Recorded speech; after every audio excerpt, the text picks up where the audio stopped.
তো hello student, আজকে আমরা এসে গেছি ক্লাস 10-এর ইংলিশের প্রথম চ্যাপ্টার ফাদার সেলফ এই গল্পটি নিয়ে। ঠিক আছে, তো আমরা এখানে এই গল্পটি সম্পর্কে আজকে পড়ব এবং খুব কম সময়ের মধ্যে পুরো ইউনিট ওয়ানটা আজকে কমপ্লিট করব এবং ইউনিট ওয়ানে যেসব কোয়েশ্চেনগুলো রয়েছে সেগুলো আজকে কমপ্লিট করব এবং গ্রামাটিক্যাল কোয়েশ্চেন এবং রাইটিং যে এগুলো রয়েছে ওগুলো আমরা এখন করব না, কারণ একটা চ্যাপ্টার শেষ হওয়ার পরে তারপরে আমরা একটা করে গ্রামাটিক্যাল টপিক আগে বুঝে নেব, তারপরে সেগুলো আমরা প্র্যাকটিস করব। ঠিক আছে, তো প্রথমে আমরা এই গল্পটি শুরু করছি।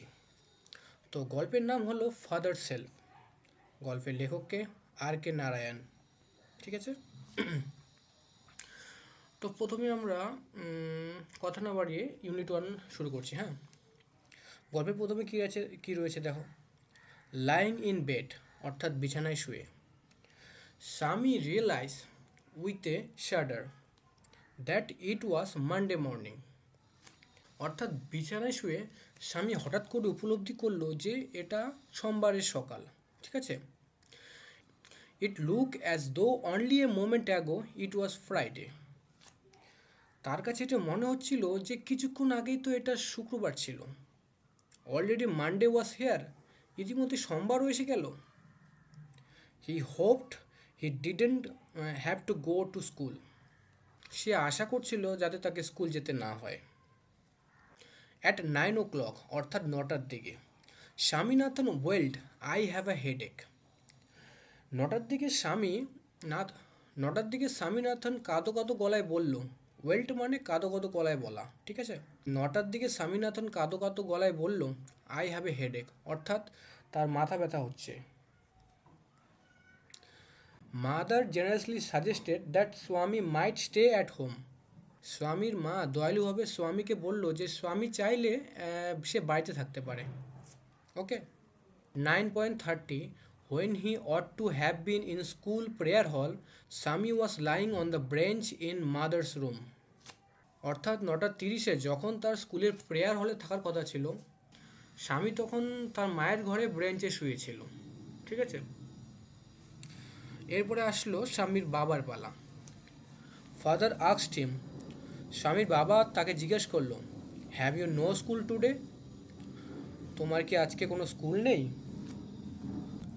হেডেক, স্বামী রিপ্লাইড। মাথা ব্যথা, স্বামী বলল।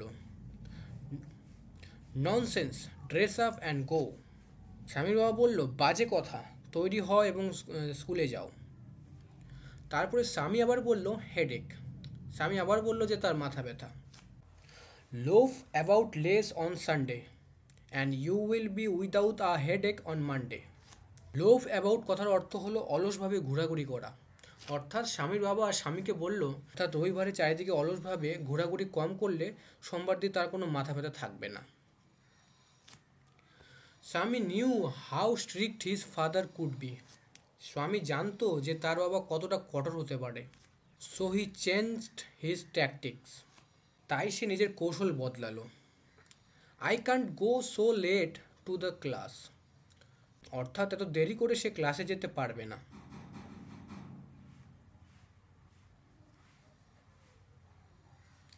তখন স্বামীর বাবা বলল, will have to, it's your own fault. তোমাকে যেতেই হবে, এটা তোমার নিজের দোষ। এরপরে স্বামী বলল, what will the teacher think if I go so late. অর্থাৎ এত দেরি করে গেলে শিক্ষক মহাশয় কী ভাববেন? তখন স্বামীর বাবা বলল, tell him you had a headache and so are late. অর্থাৎ তুমি তাকে বলবে যে তোমার মাথা ব্যথা ছিল তাই তোমার দেরি হয়েছে। তখন স্বামী বলল, he will scold me if I say so. অর্থাৎ তিনি আমাকে বকা দেবেন যদি আমি তাকে এর কথা বলি। এরপরে স্বামী বাবা বলল, will he, let us see, what is his name. তাই নাকি, দেখা যাক তার নাম কি। তখন স্বামী বলল, স্যামুয়েল। তখন স্বামীর বাবা বলল, does he always scold the students. অর্থাৎ তিনি কি সবসময় ছাত্রদের বকেন? তখন স্বামী জবাব দিল, he is a very angry man. তিনি খুবই রাগী মানুষ। He is especially angry with the boys who come in late. বিশেষভাবে সেই সব ছাত্রদের প্রতি রাগ দেখান যারা দেরি করে স্কুলে আসে। I wouldn't like to go late to Samuel's class. আমি স্যামুয়েল স্যারের ক্লাসে দেরি করে যেতে চাই না। তখন স্বামীর বাবা বলল, if he is so angry why not tell your headmaster about it. যদি তিনি এতই রাগী হন তাহলে তোমরা তোমাদের প্রধান শিক্ষক মহাশয়কে এই ব্যাপারে বলো না কেন? তখন স্বামী জবাব দিল, they say that even the headmaster is afraid of him. অর্থাৎ লোকজন বলে যে হেডমাস্টারও নাকি তাকে ভয় পান। ঠিক আছে, তো এখানে আমাদের ফাদার সেলফের ইউনিট 1টা শেষ হলো। তাই এখন আমরা কিছু কোয়েশ্চেন যেগুলো রয়েছে ওগুলো দেখে নিই। ঠিক আছে, তো প্রথম কোয়েশ্চেন যেটা রয়েছে, choose the correct alternative to complete the following statement sentence. Okay, তো প্রথম কোয়েশ্চেন রয়েছে, উইথ এ শাডার স্বামী রিয়েলাইজ দ্যাট ইট ওয়াজ। উত্তর হবে এটা মানডে। অর্থাৎ সে ঘুম থেকে ওঠে, যখন ঘুম থেকে উঠলে চমকে যায় এবং দেখে যে এটা সোমবার। ঠিক আছে, তারপরে কোয়েশ্চেন হচ্ছে, when Swami ought to have been in school prayer hall he was lying on it. অর্থাৎ যখন স্বামীর স্কুলের প্রেয়ার হলে থাকার কথা ছিল সে কিসের মধ্যে শুয়েছিল? উত্তর অপশন রয়েছে ব্রেঞ্চ, টেবিল, বেড, ডেস্ক। উত্তর তোমরা জানো, অপশন 1 ব্রেঞ্চ। তারপরে প্রশ্ন, according to Swami Samuel is specially angry with the boys who are absent late. উত্তর হবে লেট। ওকে, তারপরে রয়েছে fill in the chart with information from the text. অর্থাৎ আমাদের এখানে ইনফরমেশন দেওয়া রয়েছে এবং আমাদের চার্টটাকে ফিল করতে হবে। টাইম হোয়েন স্বামী কমপ্লেন্ড অফ আ হেডেক। তো কখন করেছিল? আমরা যদি এখানে দেখি কটা দিয়ে করেছিল, অ্যাট 9 o'clock।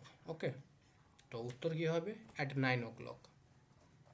তো প্রথমটার এখানে আমরা লিখব অ্যাট 9 o'clock। তারপরে person who order Swami to dress up and go to school. কে বলেছিল মানে স্বামীকে ড্রেস পরতে এবং স্কুলে যাওয়ার জন্য? উত্তর হবে তার বাবা। ওকে, ওখানে ফাদার লিখে দেবে। তারপরে হলো name of the teacher mentioned by Swami. অর্থাৎ স্বামী যে টিচারের কথা বলেছিল তার নাম কী ছিল? উত্তর হবে স্যামুয়েল। ওকে, তারপর আমাদের এখানে ট্রু ফলস করতে লাগবে। ঠিক আছে, তো 3-এর 1 নাম্বার কোশ্চেনটি কী হচ্ছে, স্বামী said that he had a headache. True নাকি ফলস?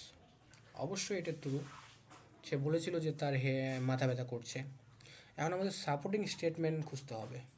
ওকে, তো সাপোর্টিং স্টেটমেন্ট খোঁজার জন্য আমরা টেক্সটে চলে যাবো। এখানে কোথায়? এই যে এই লাইনটা দিয়ে দেবো, এই যে অ্যাট 9 o'clock, এইখানে যা লেখা রয়েছে এই লাইনটা দিয়ে দেবো। ঠিক আছে, এটা হয়ে যাবে।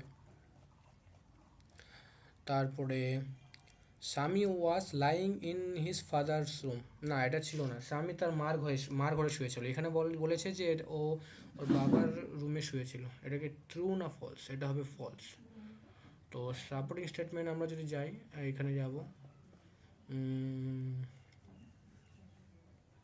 কোথায় কোথায় কোথায়, এই যে when he ought to have been in school prayer hall, Sami was lying on the bench in mother's room।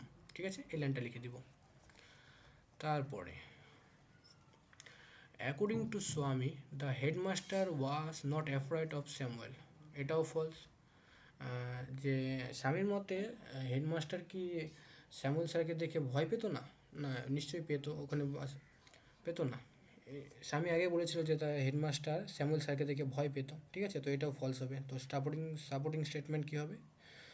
Supporting statement এই শেষের লাইনটা, they said that even the headmaster is afraid of him. ঠিক আছে, তো এখানে আমাদের unit 1 শেষ হলো। তোমরা এগুলো এখান থেকে এতটুকু প্র্যাকটিস করতে থাকো। পরবর্তীতে আমরা ভিডিওতে আমরা ইউনিট 2 পড়বো। আর যখন আমাদের পুরো গল্পটা শেষ হয়ে যাবে তখন আমরা গ্রামারের যে কোনো একটা পার্ট, মনে করো রাইটিং কিংবা ভয়েস টেন্স কিংবা টেন্স, যে কোনো একটা পার্ট শুরু করবো। প্রতিটা গল্প এবং কবিতার পরে পড়ানো আমরা কোনো একটা পার্ট শিখবো। ঠিক আছে।